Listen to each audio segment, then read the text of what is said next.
नमस्कार, इशारों इशारों में आपका स्वागत है। हम इस वक्त यहाँ पर बैठे ज़रूर हैं, मेरे साथ सुशील बहुगुणा जी हैं, लेकिन एक बहुत ज़रूरी मुद्दे पर बात करने के लिए यहाँ पर बैठे हैं और वो ये है कि अब कल्पना कीजिए एक पूरा शहर बैठ रहा है। बैठने का मतलब हमारी तरह बैठा नहीं, मतलब शहर में जो बिल्डिंग बनी हुई है वो सब धंस रही हैं।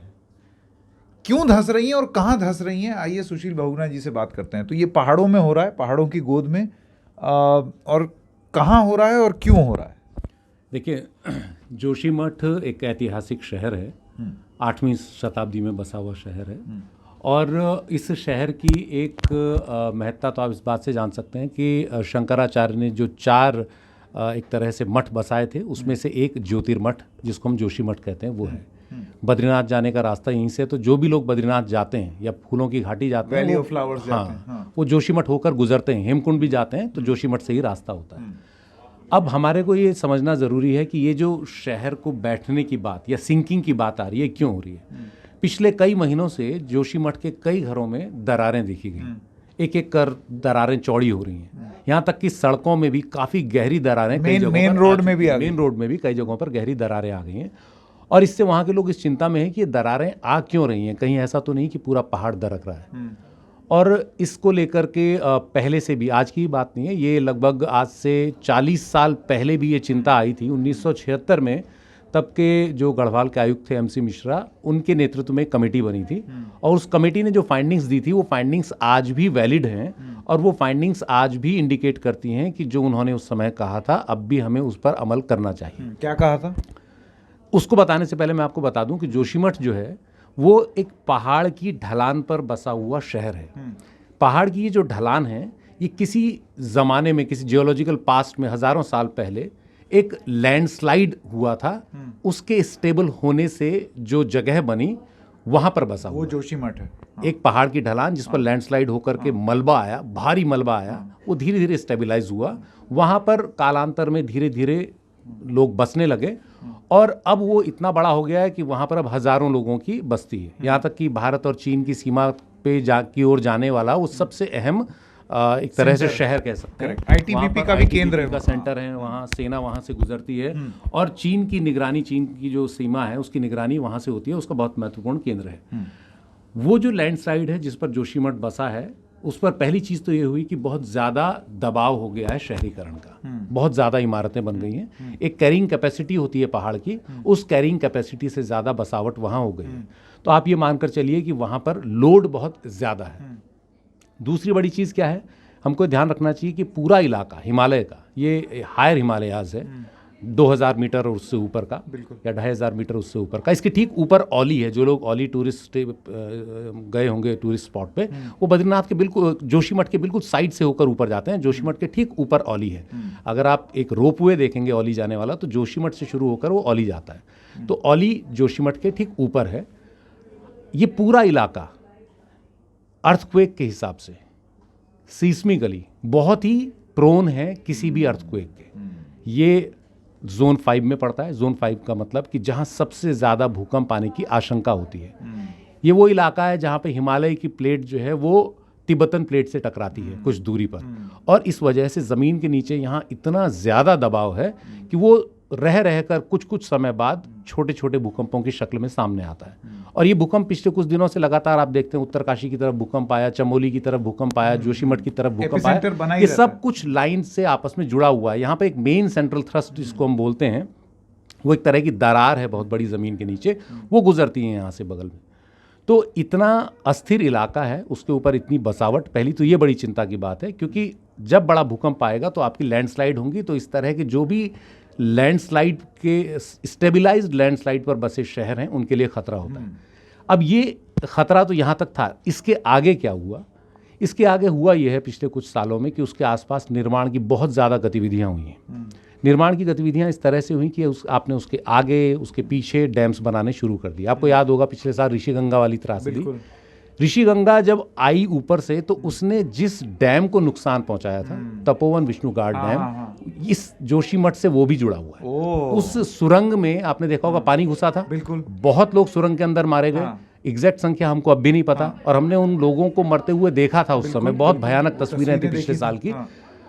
वो इस जो डैम का इस जोशीमठ डैम से का वास्ता है। संपर्क है, संबंध है, वो जो टनल वहां से बनती है वो जोशीमठ के ठीक नीचे से होकर गुजरती है, जोशीमठ के दूसरी तरफ। अभी वो टनल पूरी नहीं हुई है, दोनों तरफ से उस टनल को बनाने की तैयारी चल रही है और एक तरफ से काफ़ी अंदर सुरंग बन चुकी है और दूसरी हेलंग वाली साइड से भी 3 किलोमीटर सुरंग बन चुकी है। लेकिन 2009 में क्या हुआ कि हेलंग की साइड से जब टनल बन रही थी तो टनल बोरिंग मशीन जमीन के अंदर फंस गई, 3 किलोमीटर जाकर के पहाड़ के अंदर फंस गई। हाँ। आज तक वो फंसी हुई है। ओहो। अब पिछले दिनों क्या हुआ कि 2-3 दिन पहले की बात है कि काफ़ी पानी जोशीमठ शहर के कई इलाकों में अचानक आना शुरू हो गया। उस पानी में जो मिट्टी थी उसको सबने कहा ये वो मक है जो डैम का मक होता है। मक वो मिट्टी मतलब होती है। गंदा पानी।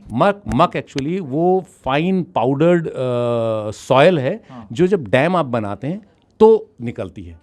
तो ये कहा जा रहा है, हालांकि इसका कोई स्थापित तथ्य नहीं है क्योंकि जब तक साइंटिस्ट नहीं कहेंगे तब तक हम नहीं मानेंगे, लेकिन ये कहा जा रहा है कि इस टनल के अंदर जो पानी गया उस लैंडस्लाइड से और जो मक था वो अब कहीं पंक्चर होकर जोशीमठ शहर में निकल रहा है। ये मेरे ख्याल से वो लोग कह रहे हैं सुशील जी जो कि अभी आंदोलन भी कर रहे हैं, आंदोलन संघर्ष समिति के बहुत आंदोलन करने वाले एक्टिविस्ट हैं, तो कुछ चीज़ों को शायद ज़्यादा बोल जाएं, लेकिन मैं एक पत्रकार होने के नाते सिर्फ फैक्ट्स पर बात करूंगा। तो ये कहा जा रहा है कि शायद वो पंक्चर हुई है सुरंग और उसके पंक्चर होने से जो अंडरग्राउंड एक्वीफर हैं, कह सकते हैं कि जो जमीन के अंदर पानी के जो ड्रेनेज होते हैं वो कहीं पंक्चर हुए हैं और वो शहर में जगह जगह निकल रहे हैं, फूट रहे हैं। हाँ।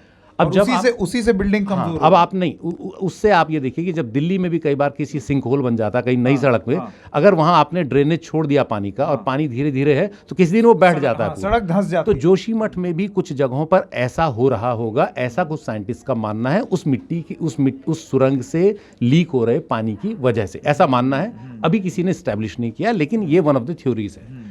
एक थ्योरी ये है कि ये पूरा का पूरा अर्थक्वेक प्रोन जोन है, यहाँ पर इस तरह से अगर आप छेड़छाड़ करेंगे तो धीरे धीरे दरारें ज़मीन के अंदर आती हैं और वो दरारें धीरे धीरे चौड़ी होती हैं और जब वो चौड़ी होंगी तो आसपास की जब आप नीचे आपकी इससे पहले कि आप और बोलें, ये जो आप बात बता रहे थे वो टनल बनाने की, ये बताना भी ज़रूरी होगा, ये टनल बना रही है एनटीपीसी तपोवन विष्णु घाट परियोजना है। इसका काफ़ी विरोध भी हुआ, तो एनटीपीसी की तरफ से कोई जवाब अभी एनटीपीसी की तरफ से मेरे ख्याल से कोई जवाब नहीं आया, क्योंकि अब सरकार है, सरकार सोच समझ कर ही जवाब देगी इस पर। लेकिन हम भी एनटीपीसी को अभी इसके लिए जिम्मेदार नहीं ठहराएंगे, ये थ्योरी है।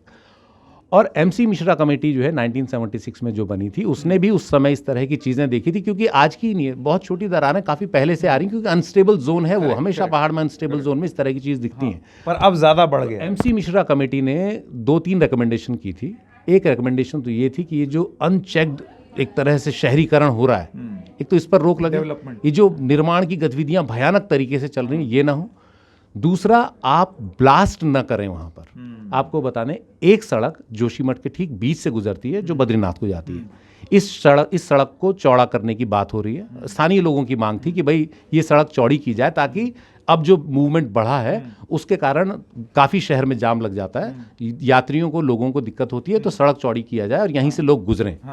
तो वो सड़क का जो चौड़ीकरण का काम है वो कहीं ब्लास्ट होने से, कहीं आप सड़क जब भी बनाते हैं, ये पहाड़ में पहले होता आया है, हालांकि पिछले कुछ समय में सरकार बहुत अच्छी मशीन्स लेकर आई है, लेकिन अब भी कुछ जगहों पर ब्लास्ट होते हैं। और जो ये पूरा अनस्टेबल जोन होता है वो ऐसी रॉक्स पर बसा होता है जो हर जगह पर सॉलिड रॉक नहीं होती है, कहीं पर मलबा होता है, मिट्टी होती है जो पिछले 1000 साल में स्टेबल तो हो गई लेकिन उस चट्टान नहीं बनी है। तो जब आप कहीं इस तरह से बोरिंग करेंगे या कहीं इस तरह से आप ब्लास्ट करेंगे तो अनस्टेबल हो जाएगा। तो एक वजह ये भी है कि इस वजह से, इन ब्लास्ट होने की वजह से, या आप जो हैवी मशीन्स का यूज़ करके चट्टानों को तोड़ रहे हैं, तो वो डिस्टेबलाइज हो रहा है पूरा रॉक का स्ट्रक्चर जो जोशीमठ के नीचे का है। एक और पिछले कुछ दिनों में चीज़ सामने आई कि जोशीमठ को बाईपास करके बद्रीनाथ के लिए एक सड़क बन रही है। ये हुआ कि भाई बद्रीनाथ जाने का रास्ता छोटा हो जाए, बद्रीनाथ जाने वाले लोगों को जोशीमठ होके जाना पड़ता है तो उनका रास्ता भी लंबा पड़ता है, उन्हें पहले ऊपर जाना पड़ता है जोशीमठ के लिए, फिर नीचे उतरना पड़ता है। तो जोशीमठ के ठीक नीचे से, यानी ये एक ढलान है, इस ढलान के ठीक नीचे से एक सड़क बाईपास बनाने की बात हुई। अब समस्या ये है कि जब आप उस बाईपास सड़क को बनाएंगे और इस ढाल की जड़ पर आप चोट करेंगे सड़क बनाने के लिए, ऊपर तक पूरी ढलान जो है वो कहीं ना कहीं डिस्टेबलाइज होगी। तो ये जो आप टो कटिंग कर रहे हैं एक तरीके से। टो कटिंग मीन्स कि किसी चीज़ के टो पर काटना, पहाड़ के टो पर काटना।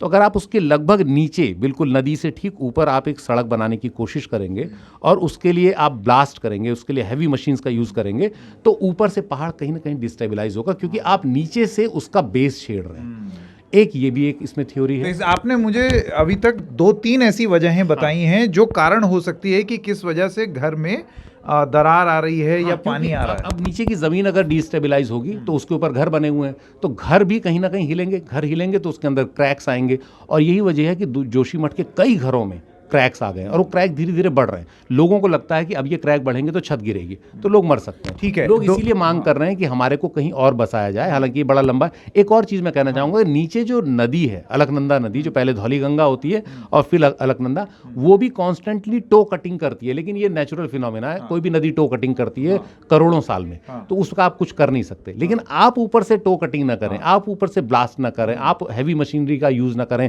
आप टनल वहाँ से ना बनाएं जहाँ अनस्टेबल जोन है। तो और इस सब का पूरा नतीजा ये है कि जोशीमठ को हम कह रहे हैं जोशीमठ इज सिंकिंग, जोशीमठ बैठ रहा है, शहर डिस्टेबलाइज हो रहा है, उसके ऊपर बने हजारों मकान खतरे में हैं। और अगर खुदा ना खास्ता इस इलाके में कभी कोई भूकंप आता है बड़ा, तो आप देखेंगे भयानक नुकसान होगा। और एक और बता दूं कि इसको सेंट्रल साइज्मिक जोन बोलते हैं, इस पूरे इलाके को, जो सेंट्रल हिमालय का है, गढ़वाल कुमाऊं का खासतौर पर।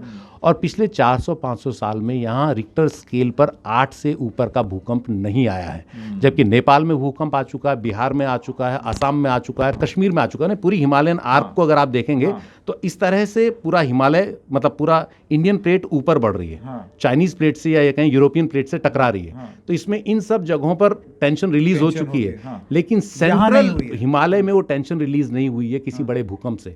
तो ये भी एक बहुत बड़ा कारण है, और साइंटिस्ट ने स्टैब्लिश किया है कि यहाँ नीचे जमीन के नीचे बहुत ज्यादा टेंशन है।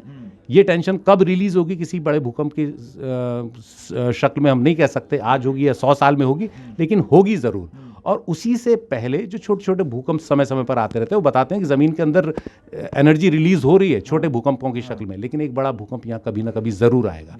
तो इस सब को देखते हुए निर्माण के काम होने चाहिए, जोशीमठ ही नहीं सभी जगहों पर। लेकिन फिलहाल जोशीमठ की बात हो रही है, तो जोशीमठ इसलिए ज़्यादा खतरे में। चलिए आपको निकलना है अब, ज़रा 1 मिनट में समराइज़ कर दें जो कि बहुगुणा जी ने बोला।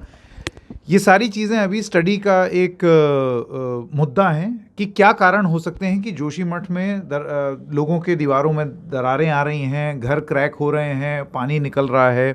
एक वजह आपने बताई, वो हो सकता है वो एनटीपीसी का जो टनल बन रहा है, हो सकता है उसकी बोरिंग किसी की वजह से हो रहा हो। हालांकि अभी आधिकारिक रूप से इसके बारे में कुछ नहीं कहा गया है। दूसरा, जो वहाँ पर ताबड़तोड़ कंस्ट्रक्शन हो रही है और वो अनकंट्रोल्ड है। तीसरा, वहाँ पर जो सड़कों का निर्माण हो रहा है, नीचे की तरफ सड़क का निर्माण हो रहा है और उसके ऊपर पूरा शहर बसा हुआ है। तो नीचे अगर आप कुछ निर्माण करेंगे तो उसकी वजह से ऊपर भी ये कच्चे पहाड़ है ना, तो इनका खिसकने की एक वजह बन सकती है। कच्चा पहाड़ है, ये बात ध्यान रखनी पड़ेगी कि हिमालय जो है सबसे नया, सबसे युवा पहाड़ है, बच्चा पहाड़ कह सकते हैं। अरावली की तरह नहीं है कि बहुत सॉलिड पहाड़ हो, और इसलिए वहाँ पर। और दूसरी एक और बड़ी चीज़, खास बात, कि इसके नीचे एक टेक्टोनिक प्लेट जाती है पूरी की पूरी, जिसको हम एमसीटी बोलते हैं, मेन सेंट्रल थ्रस्ट, यानी यहाँ ज़मीन के नीचे बहुत बड़ा घाव या बहुत बड़ी दरार है। तो वो दरार कॉन्स्टेंटली मतलब लगातार अनस्टेबल है। तो आपको ध्यान रखना पड़ेगा इस दरार के ऊपर आप इतनी निर्माण ना करें। और शहर के बीच से भी एक सड़क आप बना रहे हैं, तो अगर आप इतना तोड़ फोड़ करेंगे तो कहीं ना कहीं अगर आप बेस हिला देंगे, आप किसी बड़ी इमारत की नीचे की 4 ईंटें निकाल देंगे, तो ऊपर की इमारत खतरे में आएगी। तो वही खतरा है यहाँ पर। और इस सब के चलते जोशीमठ के लोगों का ये कहना है कि इसकी वजहों का पता तुरंत लगाया जाए, तुरंत ये देखा जाए कि एक ऐसी स्थिति ना हो कि लोगों की जान खतरे में पड़ जाए। मुख्यमंत्री जो हैं पुष्कर सिंह धामी, उन्होंने भी कहा है कि वो टीम गठित किया है, उन्होंने वहाँ स्टडी करेंगे और वो खुद भी जाएंगे जोशीमठ, और वहाँ पर आंदोलन भी हो रहा है। तो आपने वजहें जान ली बहुगुणा जी से, अब देखते हैं आगे इस पर क्या होता है। इशारों में बस इतना ही। हम फिर मिलेंगे कि एक और एपिसोड के साथ, तब तक के लिए नमस्कार।